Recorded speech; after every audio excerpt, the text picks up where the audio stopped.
Hi everyone, this is Katie with Katie Loves Classic Books, and I'm here today with my June wrap-up. June was a pretty good reading month for me, except for one novella that I read, so I'm happy that most of the books were good. So let's get to the reviews. So the first book I read in June was a bind-up of two novellas, Gigi and The Cat by the French author Colette. So the first novella in this bind-up is Gigi. This was published in 1944, and I gave it 4 out of 5 stars on Goodreads. So Gigi follows this young girl named Gigi, and she was brought up by her grandmother, and her mother lives with her as well, but she's kind of not really there. It's mostly the grandmother that raises Gigi. And then Gigi also goes every week to etiquette lessons at her Aunt Alicia's. So they're trying to groom Gigi into a proper woman because all of the women in her life have been courtesans or mistresses of rich men, basically, and none of them have ever been married, so they're thinking that that is what they're grooming Gigi for. And so when a rich playboy family friend of theirs, Gaston, falls for Gigi, her grandmother and aunt and whatnot think that she will be Gaston's mistress, and of course he asked her to be, but Gigi will not settle for what the other women in her family have settled for. She wants something better. And so I really enjoyed this novella. I read it in one sitting. It was just charming, and I loved the story. I loved Gigi. She was just so naive and playful, and I liked to see her coming of age and kind of what she wants from love versus her female relatives, and how she just kind of wants it in this very open-hearted, naive way. I don't know, but it ends happily, and she gets what she wants. I grew up with the 1950s musical adaptation of this, so I guess I've always loved the story and always found it charming, and I loved the original novella. It was just a joy to read. I know that some people don't like it because they think because Gaston's quite a bit older than Gigi, that's a bit inappropriate, and so they couldn't connect to it, but I don't know. I still liked it, despite that, to be honest. Alright, and so the second novella in this bind-up is The Cat, which was published in 1933. And that was my only disappointing read for the month. I gave it 2.5 out of 5 stars on Goodreads. Usually I don't do like 0.5s, but I couldn't decide between 2 or 3 because my enjoyment level was definitely a 2. But then, of course, I always struggle with like literary merit, and so for that, I could have given it 3. So The Cat follows this relationship between a woman named Camille and a man named Alain, and they're newly married. They have known each other since childhood, but their relationship is not a happy one, and they're not really compatible. Camille is a very passionate, energetic young woman. She obviously is pretty sexual, and she's, stepping into her sexuality. While Alain does, he doesn't not sleep with her or anything, but he doesn't really give her what she needs. He doesn't really give her the love and attention that she needs, and he kind of dislikes her. And so you feel sorry for Camille for a while because of this.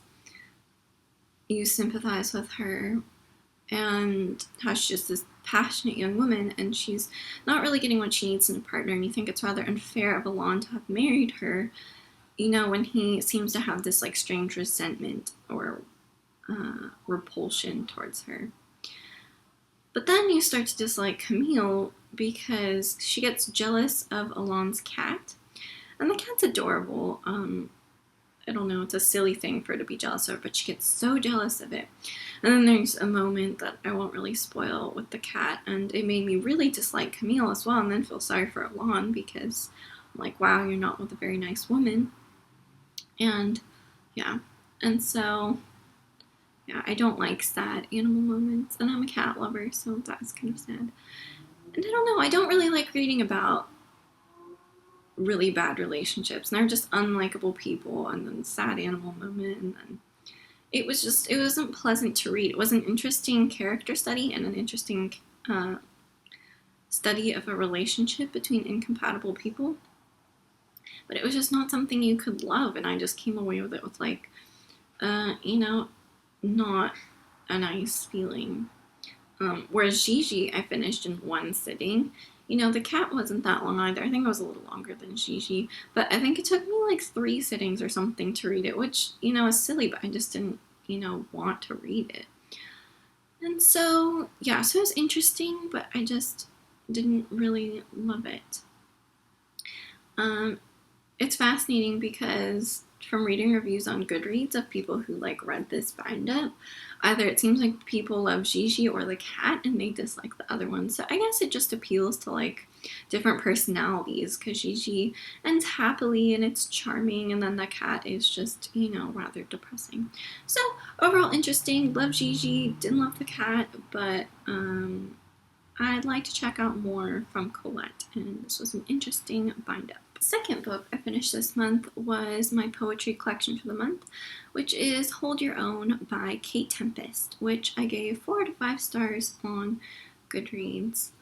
So this collection takes inspiration from the myth of Tiresias, and the first poem in this collection, it's a rather long poem, is a retelling of the myth of Tiresias. And then the other sections of this collection take inspiration from the myth of Tiresias as well. So they're split into a section called Childhood, Womanhood, Manhood, and then Blind Prophet. And the poems in those sections, some of them still are related to the myth of Tiresias, others are autobiographical poems, and others are poems with social commentary. So, I really enjoyed this collection. Probably my favorite thing in the collection was the long poem in the beginning that was the retelling of the myth of Tiresias. I just thought it was really brilliant and wonderfully done. I think my least favorite types of poems in this collection are the autobiographical ones. They weren't bad, but I just didn't really feel they had as much power as the other ones did. And then the ones with social commentary I really enjoyed as well. I think my favorite section, when the book got into the sections, was the last one called Blind Prophet. Anyways, so yeah, Tempest is a spoken word poet. I think she's pretty famous in the UK. And you can tell she's a very passionate young woman, and there's quite a like rhythm to her poetry that's a bit different from other things I've read. I haven't really gotten much into spoken poetry. I haven't really watched any performances of it or anything. But after reading this, I looked Tempest up and watched a few of her performances, and I really recommend you go and watch some of her performances because they are wonderful. I really recommend a performance of her reciting a poem called Hold Your Own. Now that poem isn't in this collection, but it has the same name. And I think it ties nicely into this collection, kind of. But that one was really powerful, and you can look up a performance of that on YouTube if you want. So I really recommend that. Anyways, yeah, so this was a really wonderful collection. It was very powerful, and I see why everyone loves Tempest. The third book I read this month was a bind up of the first 4 books in a fantasy series. So that series would be the Earthsea Cycle by Ursula K. Le Guin. The first book in this, A Wizard of Earthsea, was published in 1968. The second, The Tombs of Atuan, was published in 1972.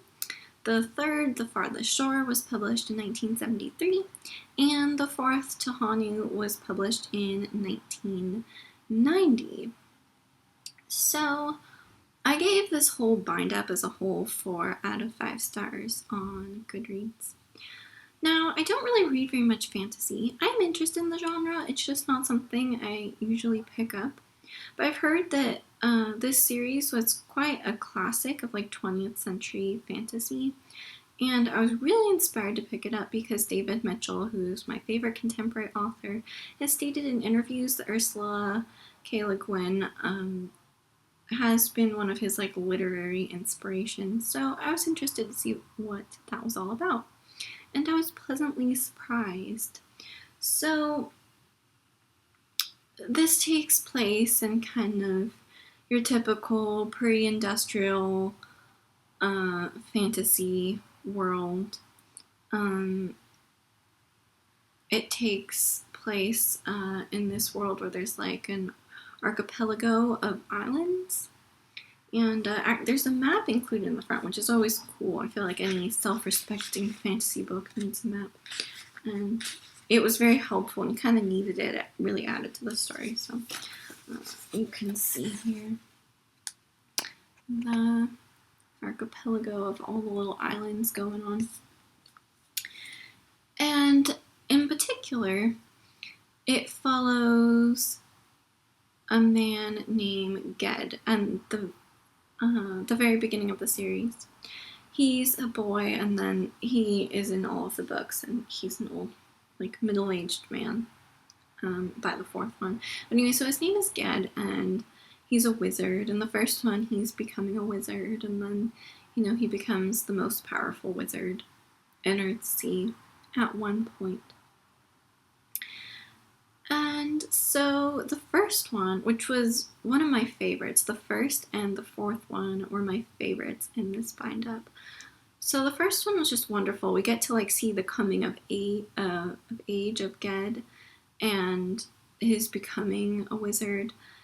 And I really enjoyed like the moral complexity of it. Like it didn't have like a simplistic moral ending. I thought it was very philosophical and profound. And Ged tries to beat this source of darkness. Yeah, I don't know if I want to spoil it, but it's not what you would expect. And I really enjoyed that one. I feel like that could really be read in its own right and, you know, could be enjoyed without delving further into the other books. And I thought it was wonderful. And I really enjoyed it. And the second two were also good, but probably my least favorites. The second one, The Tombs of Atuan, we follow this girl named Tanar, who is a priestess in this like dark place where there are like tombs in this underground labyrinth.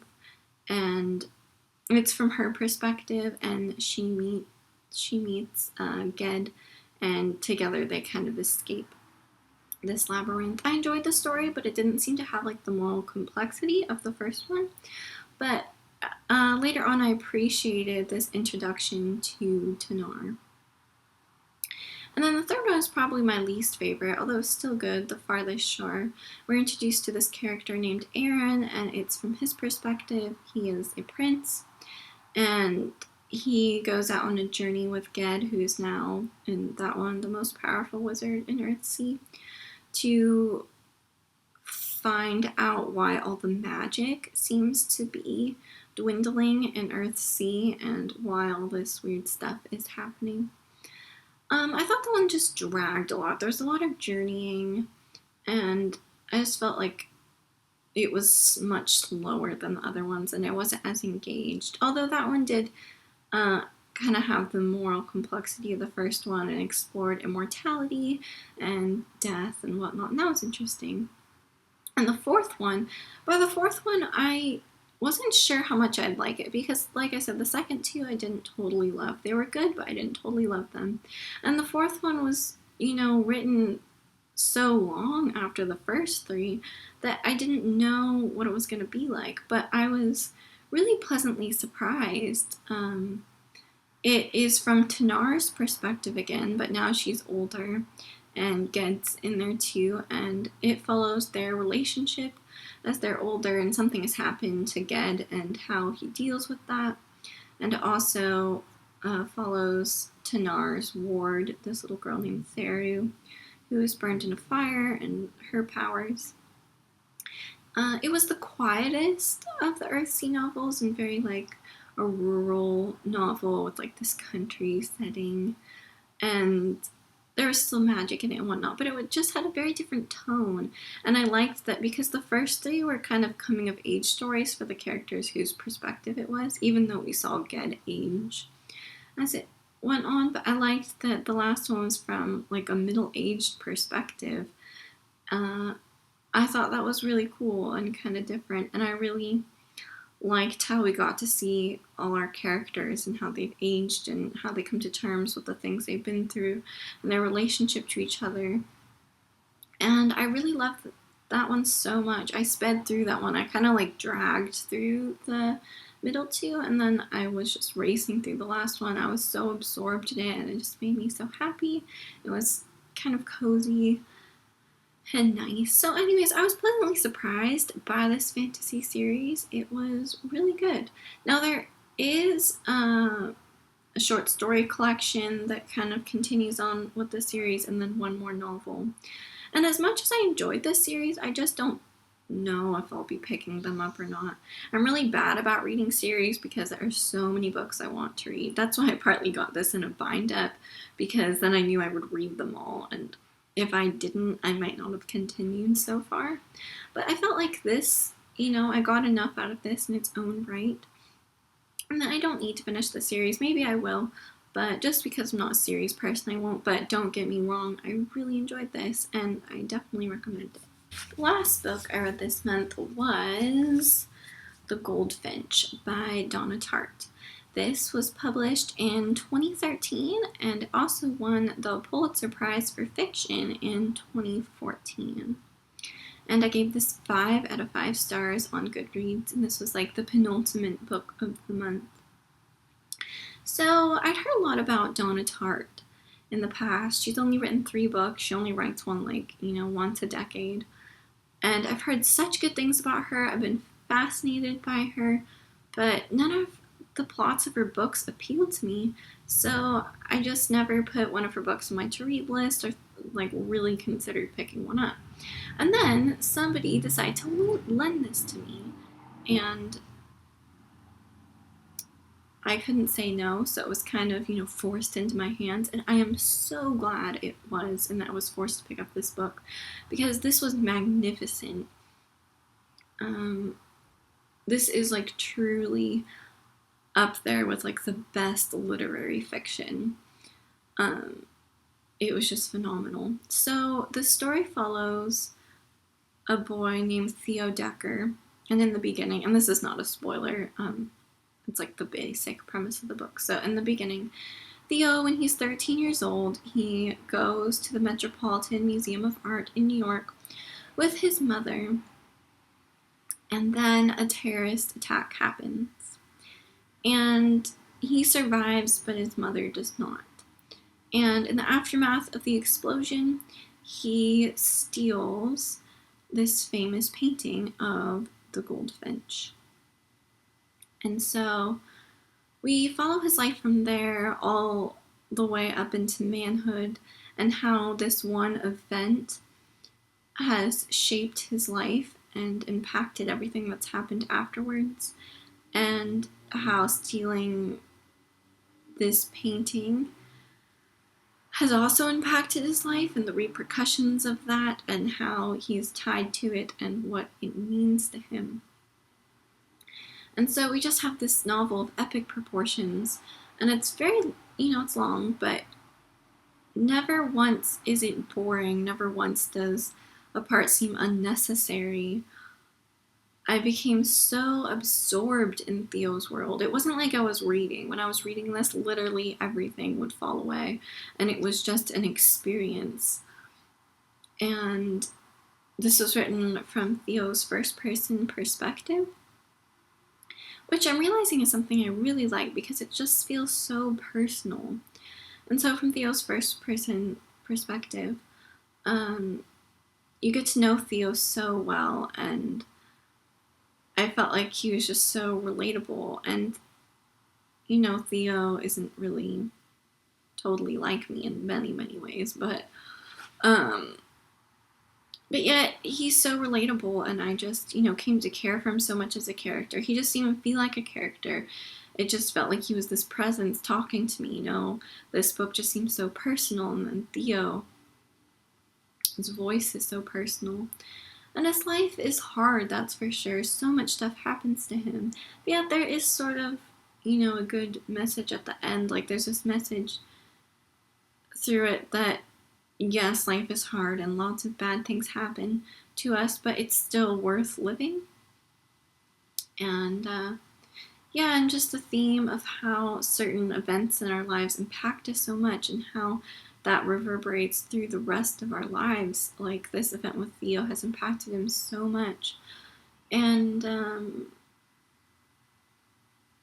also the theme of family is very strong in this, and family that is not blood related. You know, many characters in this, not just Theo, are orphaned, are kind of abandoned by one of their parents, and so have to find love and family relationships with other people. And the relationships in this are very strong, and they're just all wonderful.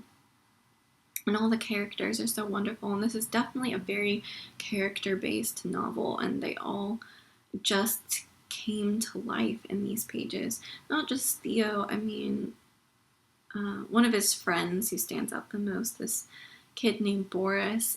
He's kind of his best friend when they're young, and Boris really is probably not a good influence on Theo, but Boris is just so, I don't know, he's just so wonderful and funny and free, and he has a Russian background, and you can just hear his voice in these pages. He just, you know, comes to life in your mind, and yeah, and Theo comes across him when he's older as well. And there's a character called Hobie that I really loved, who's kind of a father-type figure to Theo after a point. Theo's romantic relationships were kind of disappointing. You know, they didn't end up the way I would have wanted them to. But you just get the feeling that Donna Tartt wrote everything she did for a reason, and it ended up the way it should have. And yeah, so everything just seemed perfect, even if it didn't end up the way you wanted, and it seemed imperfect, yet it was perfect. And Theo's ties to the painting, you know, he in himself is almost the Goldfinch with the tether around his ankle. You know, he's forever tethered to this experience that he's had, and forever tethered to this painting. And then it talks about just the impact art has on our lives, and how art is kind of immortal, and how it's like this connection through all time and space when it speaks to you. Yeah, and so this was just, I just finished this last night, so there's so much to say about it still. It's so fresh in my mind, you know, but I just loved it, and this just, I don't know, there's some books that aren't really, you know, a wonderful reading experience. They're just like an experience, a life experience. They're just a whole life held within, you know, 2 covers, and that's what this was to me.